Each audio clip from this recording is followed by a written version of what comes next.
Okay, folks, welcome back to the next session. We're going to be joined now by our social media expert, Mr. Ben Marina, who is going to teach you about Facebook advertising. And then after this, we're going to have Staz talking about chatbots and Instagram this afternoon as well. So lots more great stuff to come. So Ben, are you there? Yeah, I can hear you. Thanks, Simon. Fantastic. Good stuff. So over to you, sir. Thank you very much. Could I just ask you to put the Ben Mariner questions onto host just so I can see everyone's questions? Yes, I will. Folks, if you've got any questions for Ben while he's going through, there's two Bens on here. So the Ben Mariner questions is the one that you want to send any questions to, and I'm going to upgrade that one now while you're talking, Ben. So over to you. Okay, thank you very much. Hi everyone. Yeah, in a second, if you could just drop some questions in the chat, just so I can see that you can all, can all use it. And also, it's nice, you guys, if you can ask some questions during the presentation, because then I can kind of bounce off, and sometimes I can speak quite fast, and also sort of throw a lot out there. So if anyone's confused at any point, or you want to ask a question, just don't hesitate to drop it in. So what we're going to talk about today is a little bit about Facebook advertising. But first of all, I just want to just tell you a little bit about me, just so that you know kind of who I am. So my name is Ben Mariner. I joined Simon in 2019, so literally last year. And when I first met Simon, I was a chef with no previous online experience. So I hadn't done anything really online. I had a blog, but that was about it. I'd done a bit of Facebook and all that kind of stuff, but I didn't have much. So I went on the diploma course. And since then, using all the stuff that I learned on Simon's diploma, I've managed to open 3 businesses in the last, year and a half. So, first of all, when I left my job, I started up an online pastry school. So it's basically a training platform online for pastry chefs and people who bake, showing them how to do different things on video, a bit like Masterclass, if anyone's heard of that. So I've got that. And then obviously using all the skills that I learned and the trial and error that I learned during the diploma and also doing the pastry school, I then set up my own internet marketing company. So we do Facebook advertising and websites mostly. So obviously that's going really well as well. So they're both on a really good level. All my stuff's going to outsource to other people. So now, just coming to the new year, I'm starting a new venture called the London Afternoon Tea Company. So obviously having all these skills I learned from the course has really kind of helped me just get in there quickly, test things, find out what works, and then move really quickly through sort of building up a little bit of a portfolio. Last year as well, using the techniques, I also got my book called How to Become a Pastry Chef to a #1 Amazon bestseller, which is really great which is on the website now as well. So it's really great credibility for us.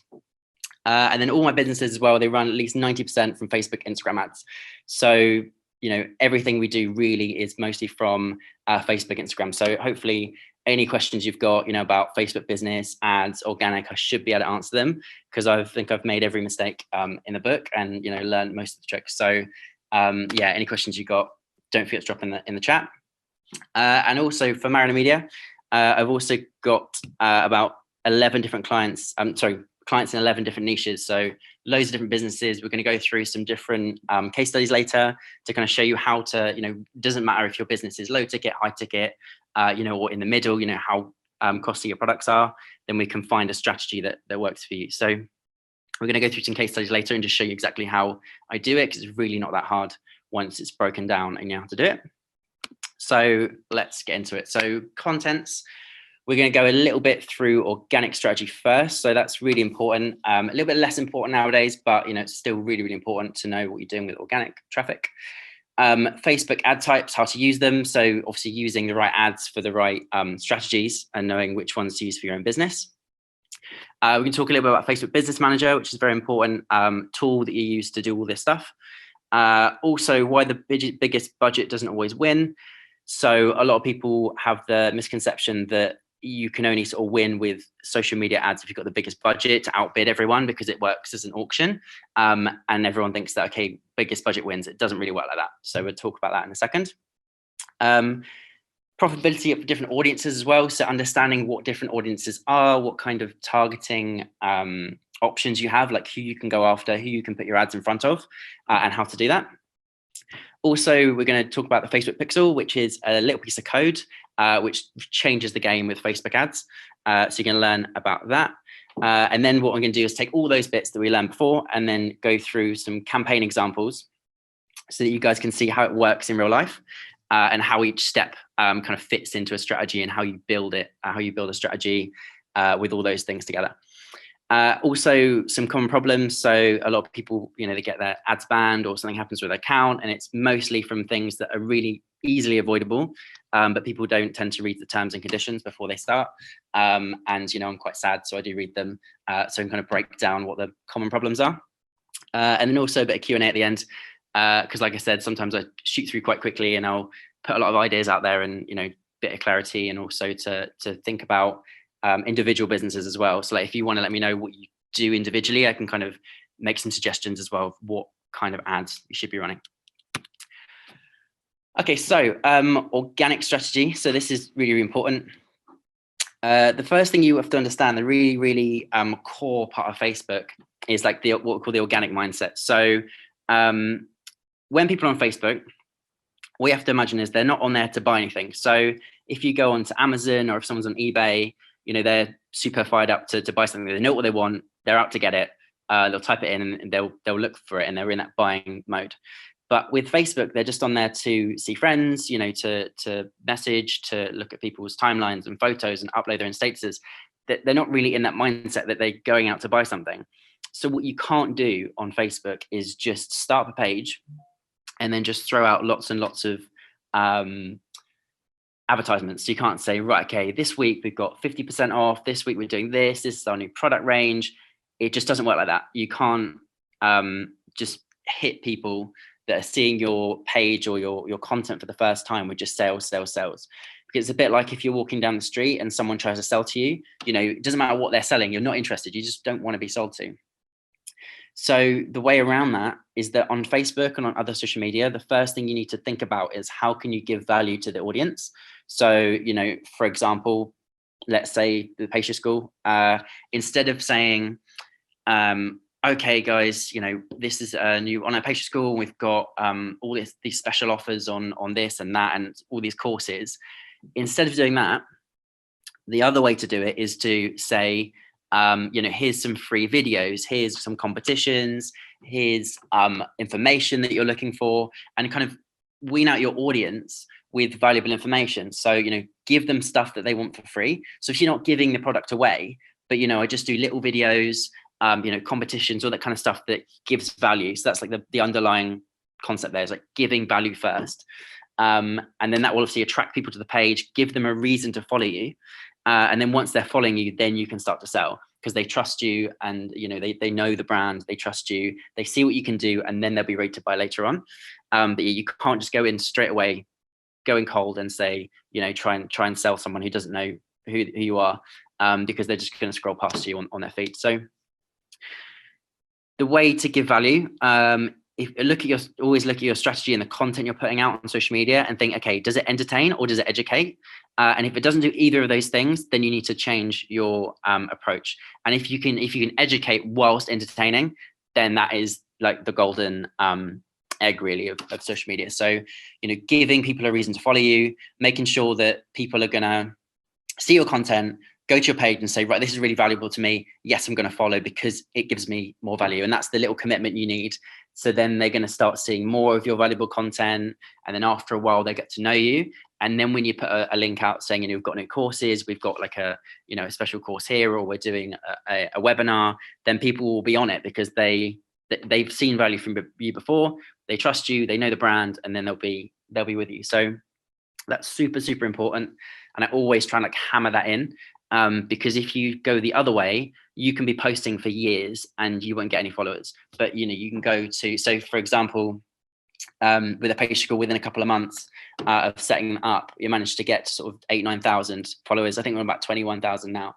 But in the first couple of months, we got to about 8,000, just because I was posting really valuable content that people wanted to follow. And now I can capitalize on that, because when we put out new courses, I've got a big audience to say, hi guys, we've got this new course, and then that drives traffic to actually sell. Another really good thing with organic strategy is to use livereacting.com. So that's basically a live streaming platform. So with Facebook, they put a lot of weight on features they want you to use. So for example, instead of uploading videos, what Facebook really want you to do is like go live, like doing live videos, because it's a lot more engaging. You know, their goal is to keep you on the platform for as long as possible. So if you're doing live videos, it's going to be a lot more engaging. So if you do a live video, it will push out, a lot more people will see it. The problem is obviously not a lot of people like doing live videos. You know, people can get very nervous, and it's, you know, people try and tend to avoid it. But with livereacting.com, you can pre-record a video, you can upload it to there, and it will stream it to Facebook as though it's live. So you will get all the benefit of having a Facebook live video, but knowing what happens. You know, you'll know that the video is fine. You've already, you know, looked at it, edited it, and then you can put it on a loop as well. So you can have a live video going for like 8 hours, and it will just give you so much more reach. So that's a really good little trick that still works with Facebook. Maybe the most important thing at the moment, like the most valuable type of post that you can do on Facebook at the moment, Instagram, is using competitions. So for example, for us anyway, with the pastry school, it's like we just give away 12 months free membership. So if you've got a digital product, it doesn't cost you anything to give that away. And you know, you can give anything. I would try and make sure it's relevant, but even if it comes down to, you know, half an hour of your time, you know, consulting session, or, you know, even it's like Amazon vouchers, you know, a last resort Amazon vouchers, because that will get people engaged. And the way that Facebook works is that the more comments and likes and shares a post gets, the more people see it. So for example, if you put a post out and a couple of people liked it, you might get a couple of hundred people see it, that Facebook push out to.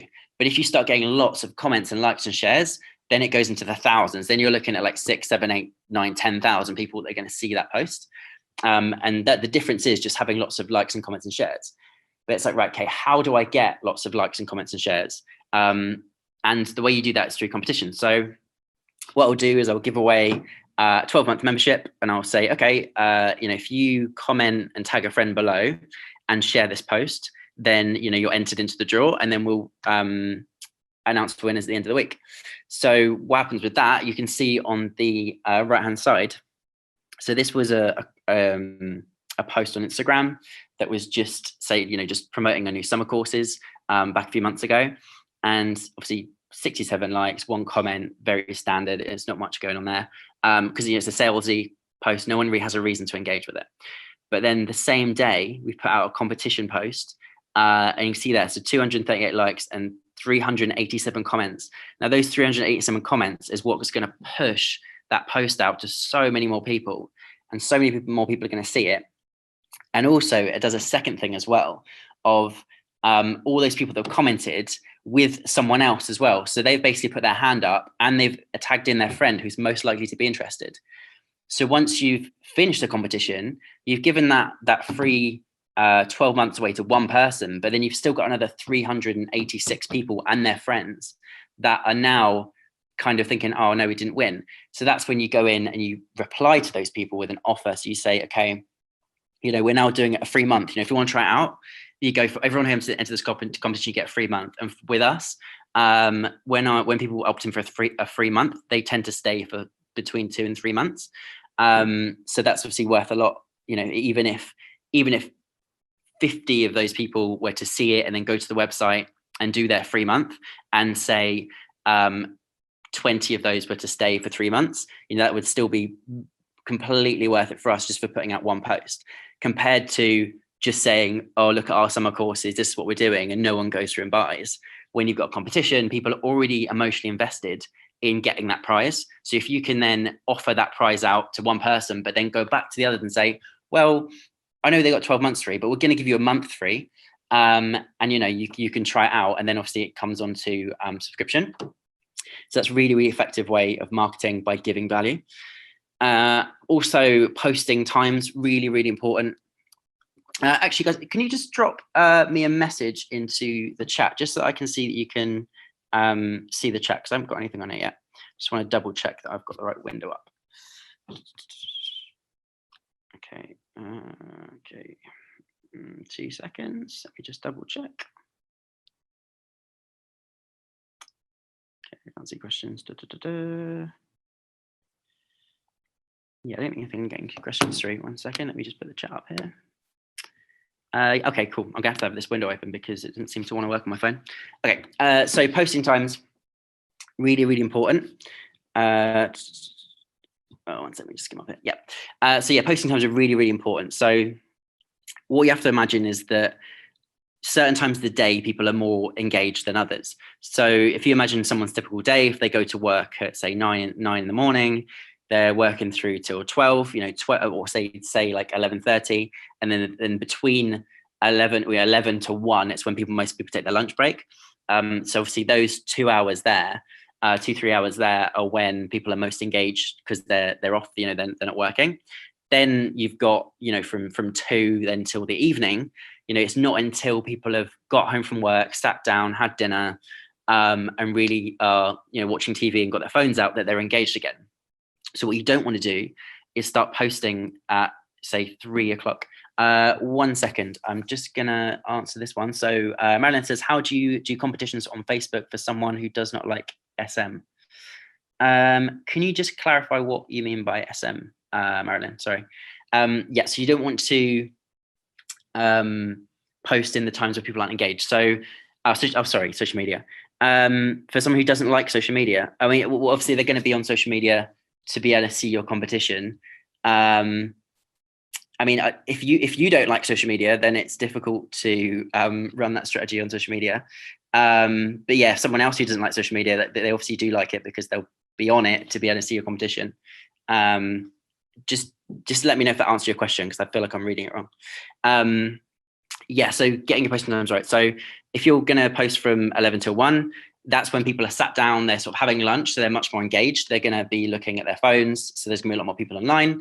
And also when they're in front of the TV, from 7 till 9 is when they're most engaged. Also, what you've got to think about is, even if people are on social media from, yes, you can outsource it, Marilyn. Yeah, it's absolutely fine. If you don't like social media, outsource social media. Like, that's, there's loads of stuff that I don't like. I hate SEO. I like social media, I hate SEO. So I give it SEO to someone else. I've got a team to do that. So yeah, if you don't like it, outsource it, but just make sure they're doing something like competitions and they're really making use of it. Yeah, and so getting your post times right. So you want to make sure that, even if someone is online at 3 o'clock in the afternoon, and they're at work, they might not be as engaged because they should be busy. So they're kind of trying to hide their phone.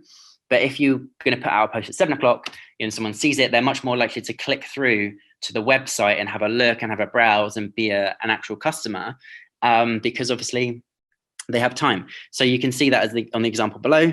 What I've done is, on the same day, posted something at 3 o'clock, something at 7 o'clock. And, even the reach, so the reach at 7 o'clock is double because there's a lot more people online, a lot more people are going to see it.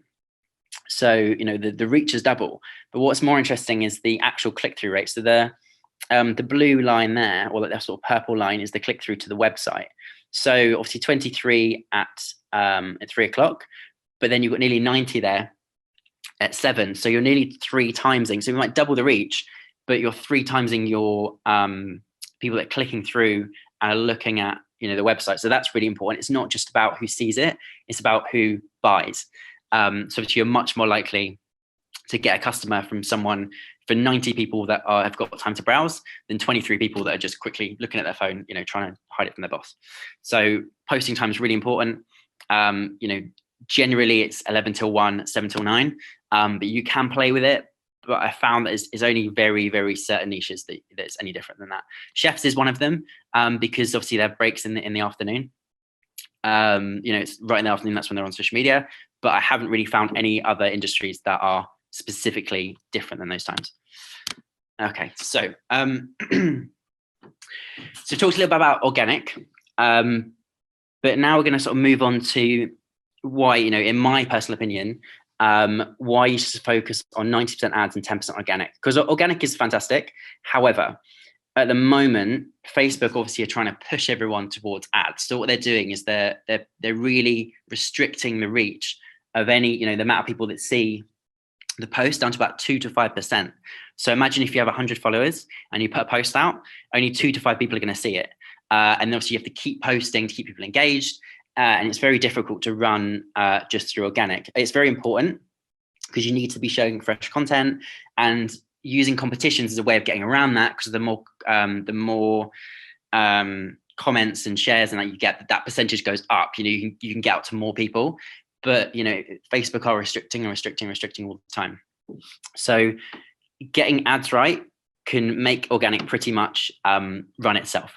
So I'll explain that in a little bit. Actually, let's explain it now.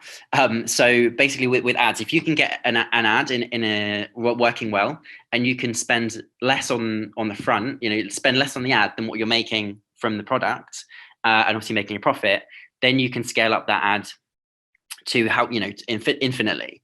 And what happens then is, because your ad's getting in front of so many different people, the growth on your page and the followers and the comments and the shares, it just becomes naturally. Once you've got a really good ad that's working, because it's showing to lots of people are buying, you're making money, and at the same time your page is building up. So whenever I start a new business, what I'll always focus on is get a blank page, and I'll start ads straight away. And my main goal is to get an ad that will obviously drive traffic to the website, and it's good enough to get people to convert at a higher rate than what I pay for the ad, because then I can scale it, and then it can grow. The page and all stuff like that can grow in without even touching it. And then what happens as well, you save yourself months and months, years and years of doing organic. But then also organic is quite important, because as those people are liking your page, the people that see the ad straight away and they go through and they buy, that's great. You can close them straight away. But a lot of people that see that ad will not be ready to buy just yet, but they'll go and they'll like your page, and obviously your page will build up with followers because so many people are seeing it. And then you use organic content to kind of close the people that are not quite ready to buy yet. So say that someone sees your post, they're not quite ready to buy yet, but they like your page. And then over the next few weeks, next few months, they keep seeing your content, your competitions, your offers, and your videos, and they get more and more interested, and they start to trust you a bit more, and then they'll go and convert. So what I find, the pastry school, for every 100 people we get through ads, there'll be about between 10 and 20 people that come behind them with organic. So it's like the likes and the shares and everything come from the ads to start with, but obviously once they've done that, they're going to start seeing more and more and more of your stuff, and then they'll come through behind, and they'll kind of mop up the last people that you need. So definitely still 10% organic, really important, but I would focus, your whole kind of strategy around getting an ad that works well. And once you've done that, it will kind of build up on its own accord. So that's really, really important. But yeah, organic is important, but we're moving a lot towards ads now, instead of trying to fight it, because you can't really fight Facebook and Instagram. When they when they decide to change something, it's very difficult to fight them. So and try and find tricks and stuff that you might as well just go with it and make it work for you. So yeah, that's what I would recommend at this point in time. And we're going to talk a little bit about ads, what the types are, and then how to make them work properly. So there's a few different types of ads. First one is traffic. So if you're going to drive traffic to a website, so that's just basically taking people from a website, from Facebook, and just drive them across to your web page. Very simple. Conversions is basically telling Facebook, right, I want them to take a certain action. So you say, you say to Facebook, right, my goal is to get people to land on my thank you page, because that means they bought something. So that can be a conversions campaign. So that would be Facebook would then look at people that have landed on that page and think, right, what connects these people? What makes them similar?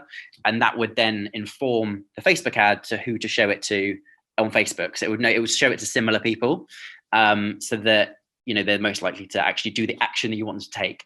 And that action could be anything. It could be submitting a form.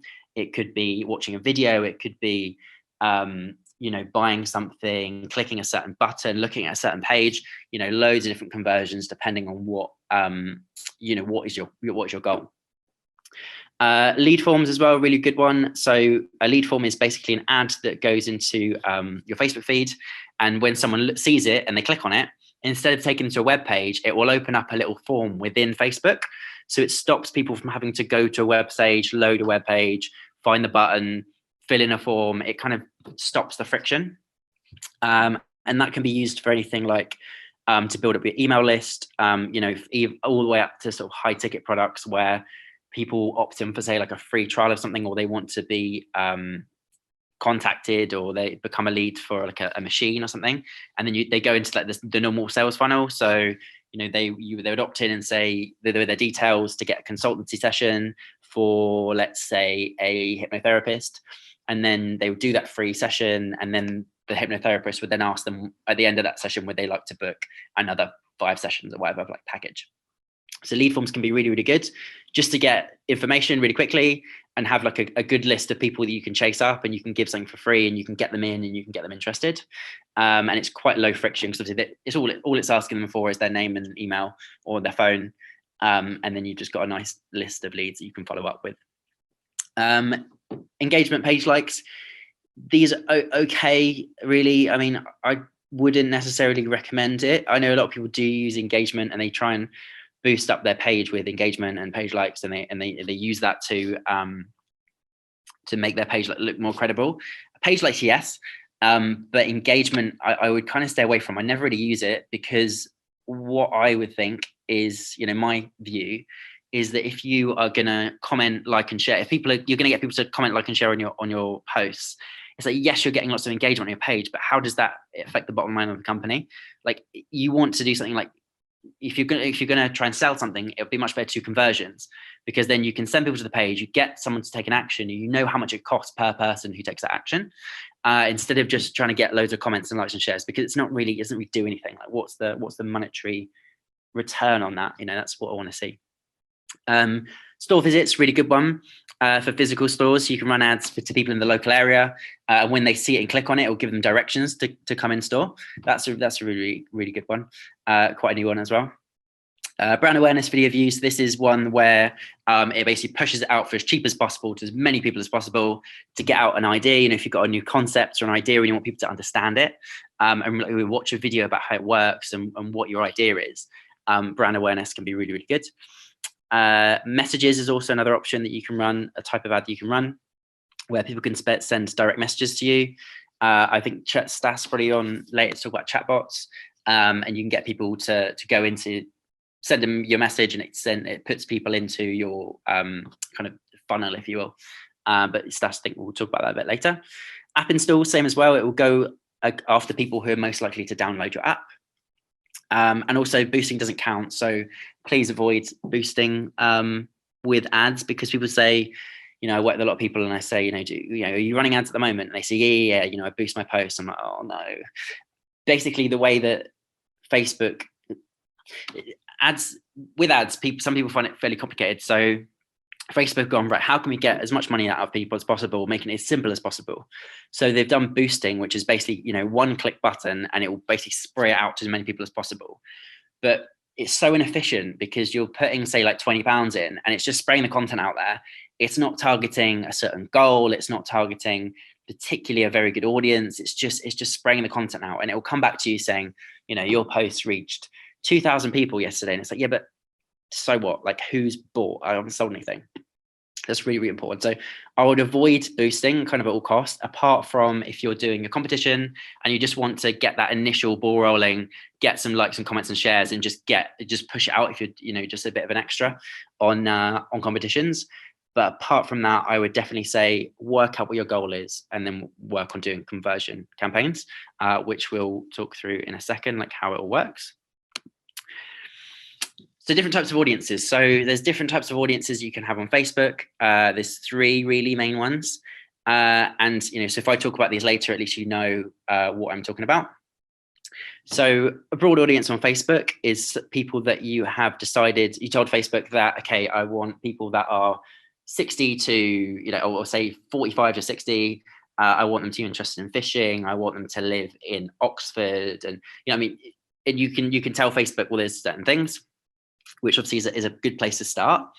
But it's very hard to pick someone's habits out by just their interests. So, they might be interested in fishing. They might have gone to this website. They might have done that, but it's very broad. Like, you're not targeting the people that are actually going to go and buy something. Like, you really want to get into the details of people that are actually going to go and physically buy.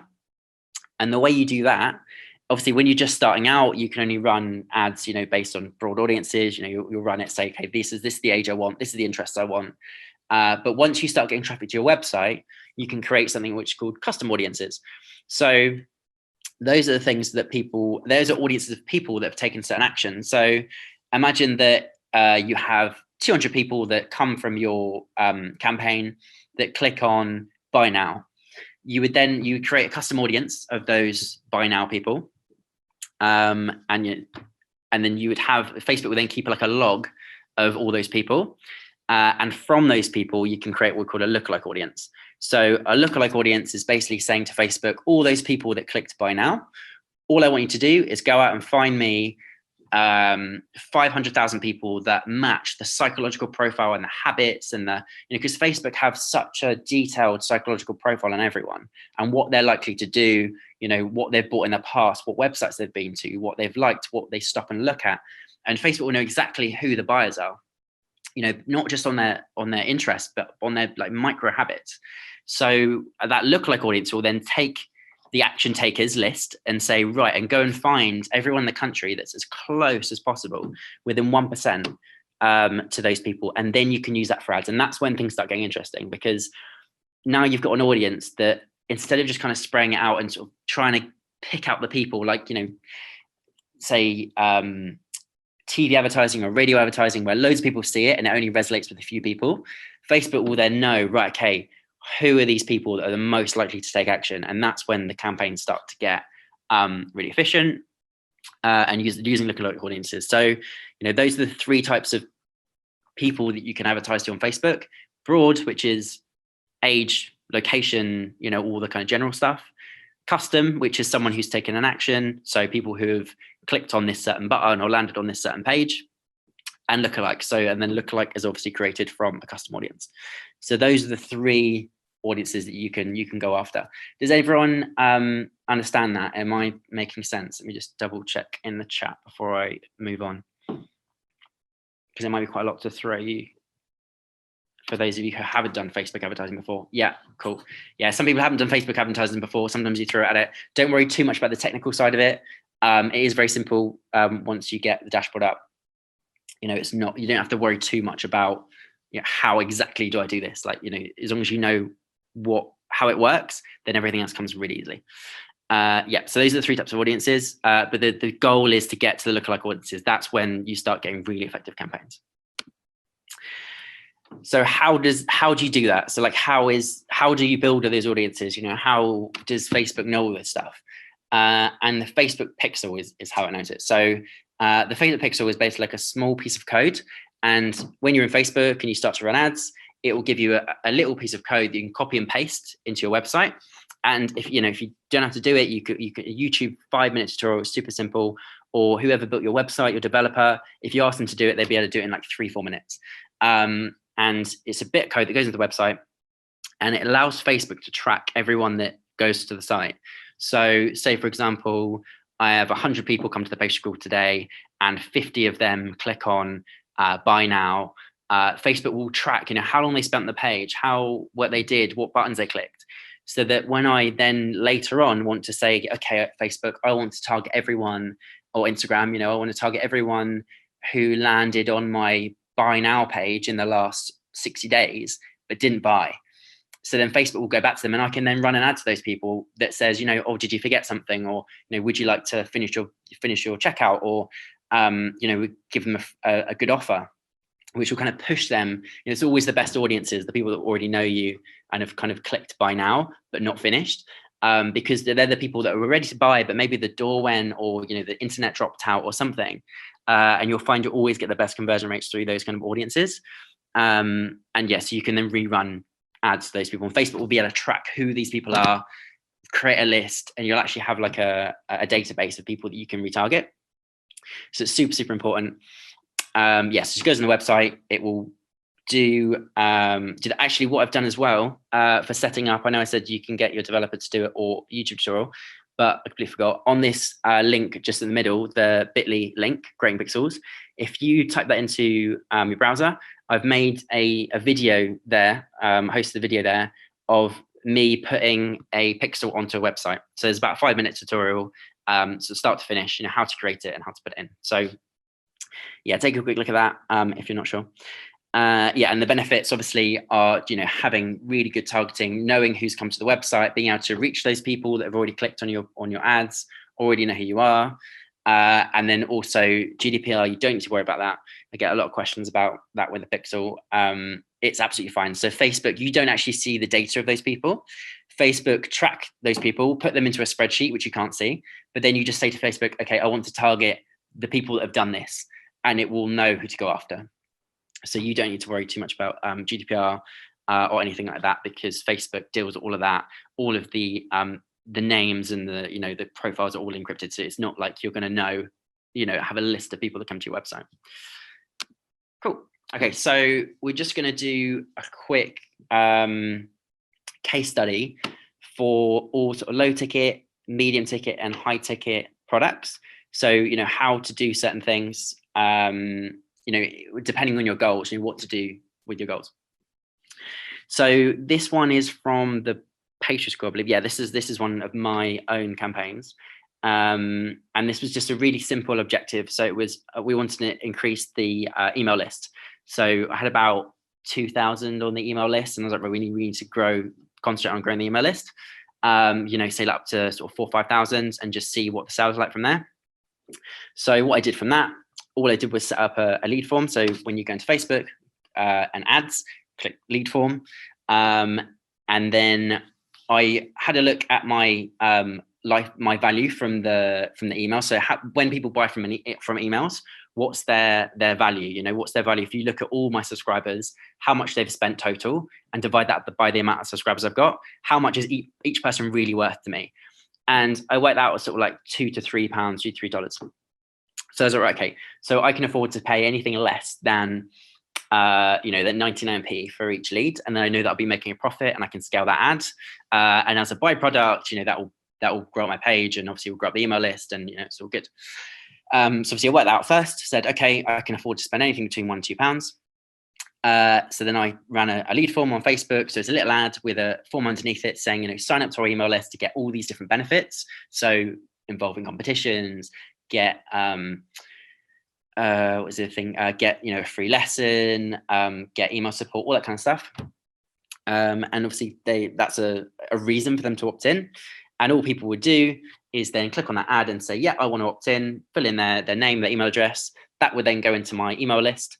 And then they would start to become part of my funnel. So when they get the first email, which got a free lesson in it, and then it would do a bit more selling, and then they'll get another email with like an offer for the yearly membership, and then it would say, and it would do like a countdown, and then at the end of that, it would then offer them a monthly membership and then gift cards, and and that's the kind of funnel that I've got in place, which works really, really well. So the cost per person to do that was 68p.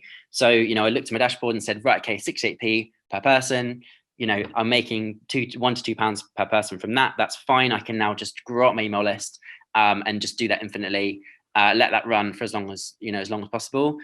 And then once that's finished, obviously I've made a little bit of a profit on the front end, and I've got a big email list that I can now do with offers. That's now my traffic now for the next 5, 10, 15 years, until people change their email addresses. So the benefit of that, this is what I'm talking about getting an ad that works. Once you've got that, I can now spend £100 a day on that if I want to, because I know that I'm going to make that back. And you get the immediate sales. Obviously you get a little bit of profit at the beginning, builds up the organic pages because people are seeing the brand, they're seeing all your ads everywhere, and also you got a large email list for the future. So that's, if you're going to build an email list, I definitely suggest that. As long as what you're paying is less than you're making, it completely makes sense. So that's an example of like a really low ticket strategy. If you're going to do something very simple, very sort of something that's free, or something that is £3, £4, £5, something that's small, or you're going to put them into an email funnel, start off with something like that. Next thing is like a medium ticket. So this was for a client where it was they're basically a countrywide clinic which do hair removal, and what they wanted to do is increase people using their clinic finder to get directions, and also offer them, like, give them 50% off. So obviously the goal is to get them to buy for less than to use the clinic finder for, their perceived value, what they're happy to pay, and you keep that cost below what they're making, obviously. So with this, all I did was determine which button constituted conversion. So I'd look at the website and say, right, in this case, the clicking for getting directions button is what they want to do. So all I did was tell Facebook, right, conversions campaign, this is the button I want to click on, and then created my ad, 50% off. And then Facebook would then drive traffic to the web page. And as it collects data about who is most likely to click that search button, it then feeds back that information to Facebook, and your campaign gets more and more efficient. So, the cost comes down, conversions go up. So that's the kind of holy grail with Facebook, really. It's like that pixel, having that pixel there just changed everything, because you pixel, conversion campaign, tell Facebook what you want to do. And then Facebook can then just say, okay, our goal is to get people to click that button. So they'll go and find everyone that's most likely to click that button. And as you can see, so from this, if I just move this chat window out of the way. Okay, I can't see that chat window is right in the way, so I can't see the cost per conversion. Okay. So yeah, so obviously we spent 783.68 on this, and then got 632 leads. So obviously that's then feeding people that are booking sessions, and the sessions are about £100 each. So I can't see that. I can't see the exact cost per. Yeah. So cost per inquiry of people getting directions and going to their nearest clinic was £1.24, and their sales amount, it's about £100 a session. So that's what I mean by having something that works like that. And as a byproduct, their pages is growing. They're getting more followers because people are seeing their ads, and they're not wasting so much time building up an organic following, just really pushing against the tide to build up an organic following to then send them across. It's like we've got an ad that works. And I think at the moment now we're spending about £500 a week. This is still going, spending about £500 a week on this, because, there's just no limit to, the more inquiries they get. And it's like you just go up to capacity, because it's £1.24 per inquiry. And people that are searching for directions, say 1 in 5 people then go there and book a session and redeem their offer. That's immediate profit, then plus additional sessions after that. So it's really, really important of, how to use the pixel, and how important it is to do ads. Also as well, so high ticket as well. So high ticket is people say to me all the time, is it possible to sell really high ticket goods off Facebook? And to be honest, I think it's easier to sell high ticket stuff than low ticket stuff, because obviously as ad prices increase, you've got a lot more budget to work with. There's a lot more profit there to work with. So with this campaign, my thought process of setting this up and for this business was, okay, so what's the conversions objective? So what is it that they want us to do? And what they wanted us to do was to get people to fill in a inquiry form of how to inquiry form for machines like body contouring machines, and then which are about £4,000, £3,000 each. And then they would fill in obviously all the details, and then the submit button, like submitting the form, would be the goal. So all I did was say to Facebook, right, okay, this is my goal. I want to click this the button, and then obviously run my ads. Facebook knows exactly what my goal is, to get as many people to click that button as possible, because that means they're interested and they've filled in the form and they've submitted it. And so I spent $615 on that campaign, 41 leads in, then paused it just to see how the leads followed up. They made £12,000 in sales, and it was like a 2-week campaign.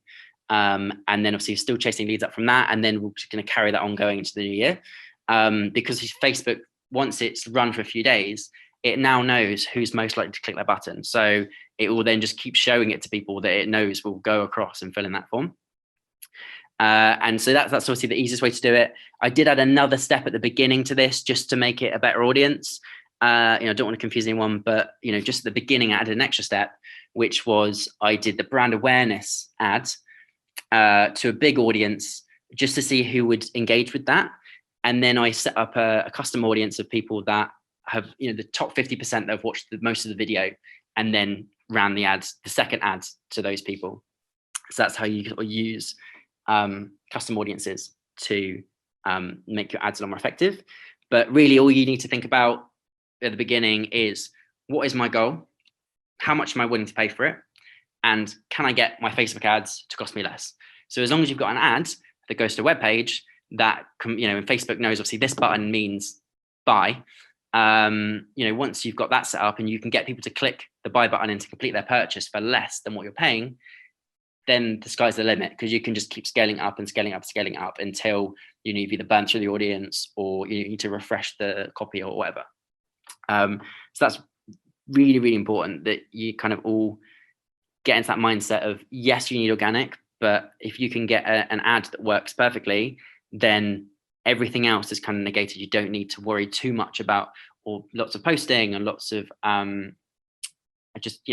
spending lots of time doing lots of different things. That organic is complements the ad strategy, but it doesn't spend. You don't spend hours and hours and hours posting. It kind of does it for you, which is even it's a negative that obviously the organic reach is down, but it's a blessing in disguise, because now there's a way of doing it that is 10 times less, takes 10 times less time, and it's a lot more effective, and also you make money at the same time. Does everyone understanding that? Yeah, just drop me a message in the chat box just to make sure you guys have followed through those case studies and sort of how you would set up, how you would, or what strategies you would use for high ticket, low ticket, medium ticket products. Just so I know that everyone's still awake.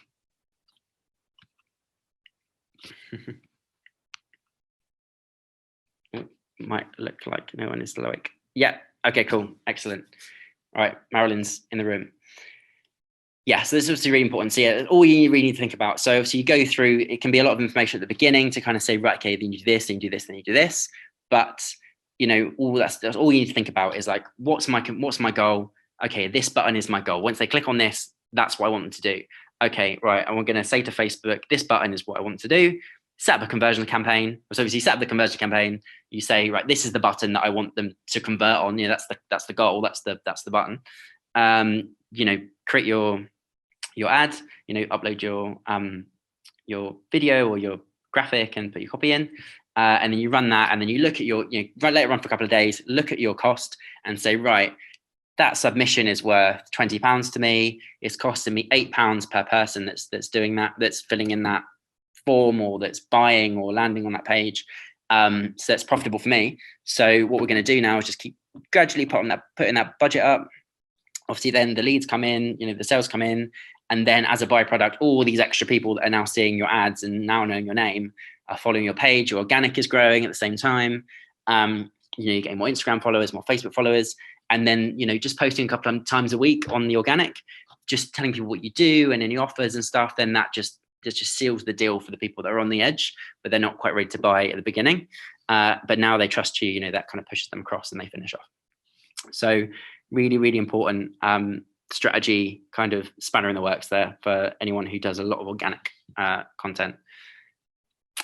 Cool. Okay, let's move on to common mistakes that you get your ads banned. So I've had so many accounts banned. It's getting a bit silly now. But I think I've learned, from the last couple of years, what the normal things are that get things banned, what the unexpected things are that gets your account banned. And I've been able to avoid it now, for a while. So the thing is, so actually I'll tell you a little story. So the last time that one of my accounts got banned was basically because and this kind of shows you that sometimes you can't always avoid it. It's quite difficult sometimes. That Facebook obviously is a computer, so it won't always recognize that you're not doing something wrong, and you might get shut down every now and again. But all you need to do, there'll be a button there that you can say, request a review, and Facebook will come in, have a look, and say, oh, sorry, and reactivate it. So it's not a big deal. So a few months ago, I ran an ad for the pastry school. And I have a girl that works for me called Laura, and she was doing an eclair course.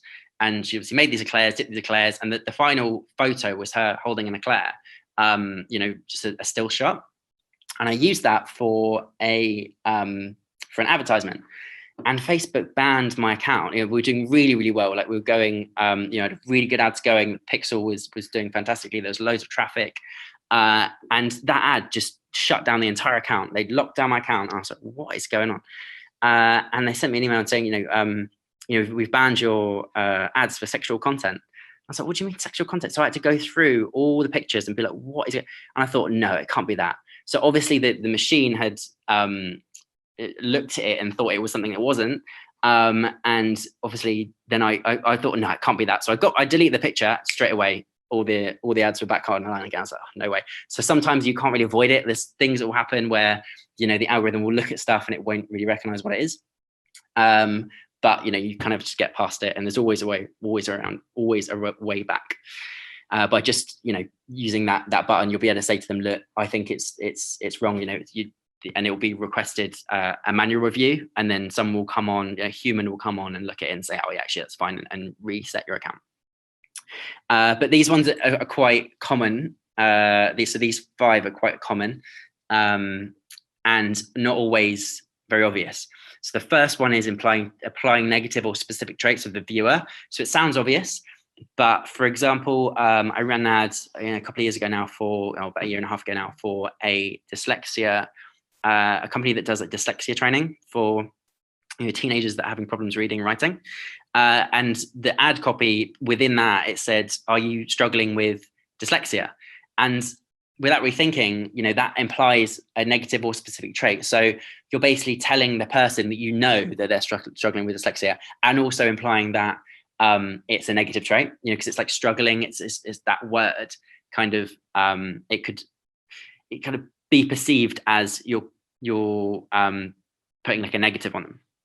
So you can't do anything like that. So you can't say, hey John, or you can't do anything specific about ethnicity or names or locations. You can't put that in your ad. So because it's quite creepy. Facebook doesn't want to come across creepy, because obviously they had a lot of problems in the past with being too, obviously with a pixel and all that kind of stuff. It can get a bit creepy where it will follow you around the internet and people see your ads everywhere. And obviously they work, but Facebook doesn't want to make it look like they have loads of data on you, because obviously they got into a lot of trouble for that a few years ago. So you can't apply negative traits or specific traits. So be really careful with that.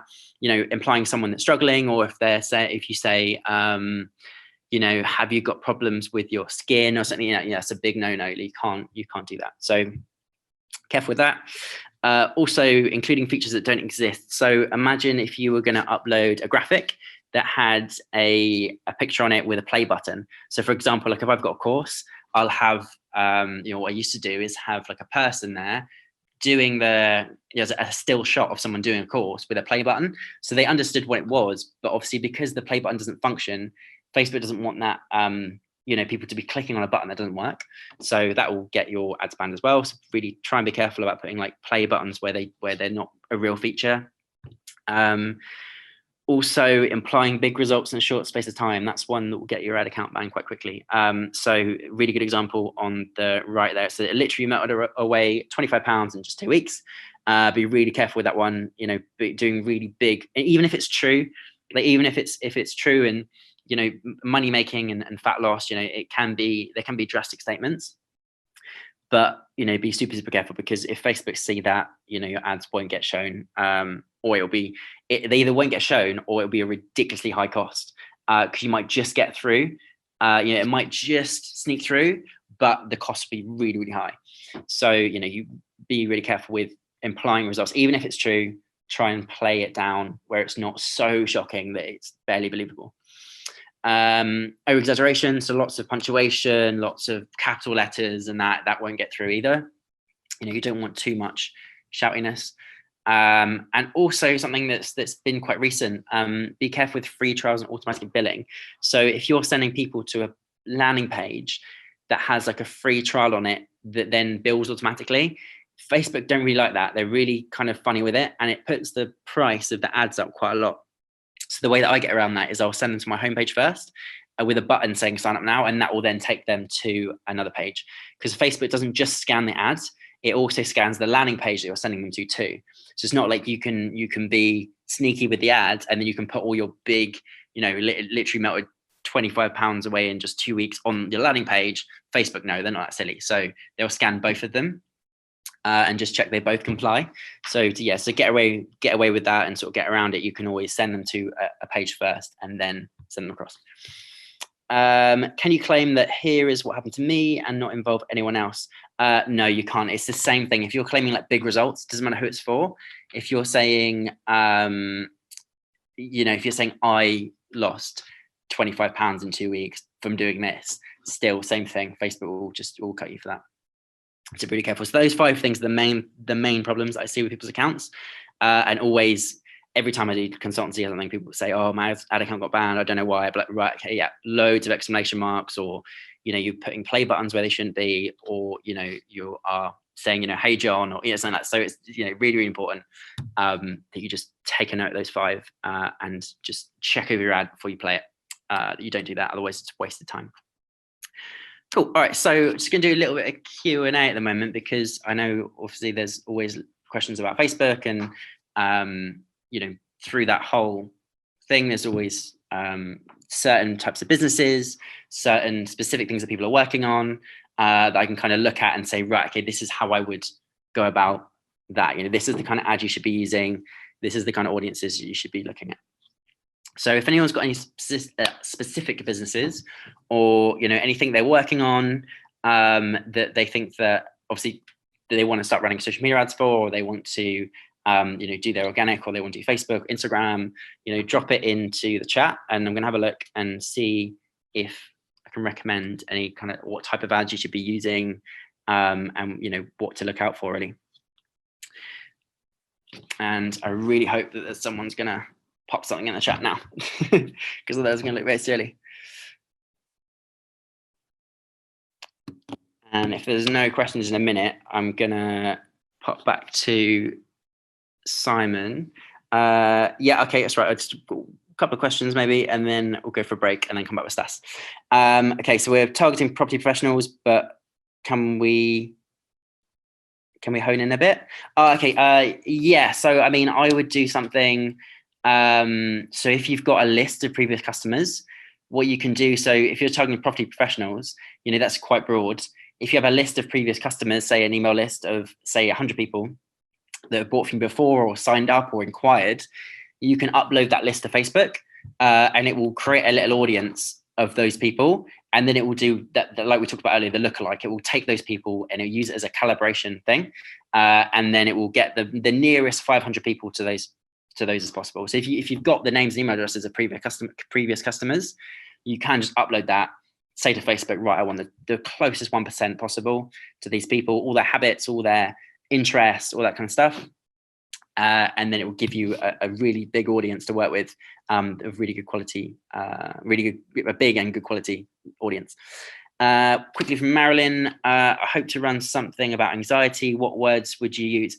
Be very careful with anxiety, talking about, if you're talking about depression or anxiety or anything like that, because if you're saying struggling or implying that they're really having a hard time, that can get your ads banned. So I would talk more about the benefits of well-being. So like, would you like to be more of this or more of that, and not go down the road of saying, are you struggling with this or that?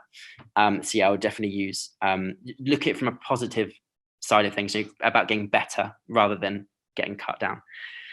Steve, what advice? RE coaching programs that I charge $3,000 for. Try to help leaders and business owners who are struggling. I have programs that take them through to process, fix, performance, drive success. Cool. So if you've got programs that take them through to a process, what I would do is then work out what button that is that gets them started on that journey. And then I would set up an ad that drives them to that button, like drives them to the page.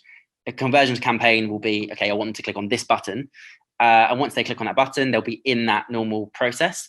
And once you worked out, okay, I can afford £10 per person that clicks that button. If Facebook is getting you leads for less than that, then you can just scale that ad up as much as you want. So that pulls people into your list. As long as you know what button you want to click and where you want them to go, then you can drive them anywhere you want, and tell Facebook, I want them to click this, and it will just get you leads, and then obviously inform the campaign to get you better and better leads as it goes along.